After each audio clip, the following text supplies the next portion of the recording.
Hi, hello, ஹாய்ஸ். நான் உங்கள் Mi cricket channel. என்னது கேஎல் ராகுல் ஆர்சிபி ஜாயின் பண்ண போகிறாரா? எம்ஐலேருந்து ரோஹித் சர்மா மெகாலக்ஷனுக்கு வர போகிறாரா? ஃபஸ்ட்டு நம்ம கேஎல் ராகுலை பற்றி பார்ப்போம். ஆர்சிபியில் ஃபாஃப் பேசியை மெகா ஆப்ஷனுக்கு அனுப்ப போகிறாங்க. ஸோ அதனால் கேப்டன்சிக்காக கேஎல் ராகுலை மெகா ஆப்ஷனில் எடுக்கிற ஐடியாவில் இருக்காங்க.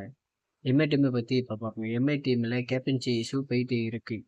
ரோஹித் சர்மா அதனால் ஆக்ஷனுக்கு வர வாய்ப்பு இருக்குது. ரோஹித் சர்மா ஆக்ஷனுக்கு வர்றதுனால நிறைய டீம் ஃபைட் பண்ணுவாங்க. இப்போ ஹர்திக் பாண்டியாவுக்கு இந்தியா டீமில் கேப்டன் கூட வைஸ் கேப்டன் கூட இல்லை. ஸோ அதனால் இப்போது எம்ஐ டீமில் அவர் கேப்டனாக வைப்பாங்களா, இல்லை ஸ்கையை திரும்பி புது கேப்டனாக நியமிப்பாங்களா? ஏன்னா இப்போ இந்தியா டீமில் T20 கேப்டனாக ஸ்கை தான் இருக்கார்.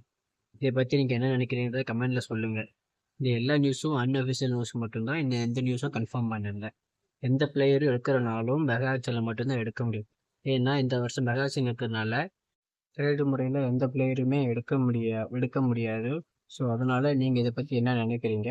கேஎல் ராகுல் ஆர்சிபியில் கேப்டன்சி பண்ணுவாரா? எம்ஐல இருந்து ரோஹித் சர்மா ஆக்ஷனுக்காக வெளியே வருவாரா? இதை பற்றி நீங்கள் சொல்லுங்கள்.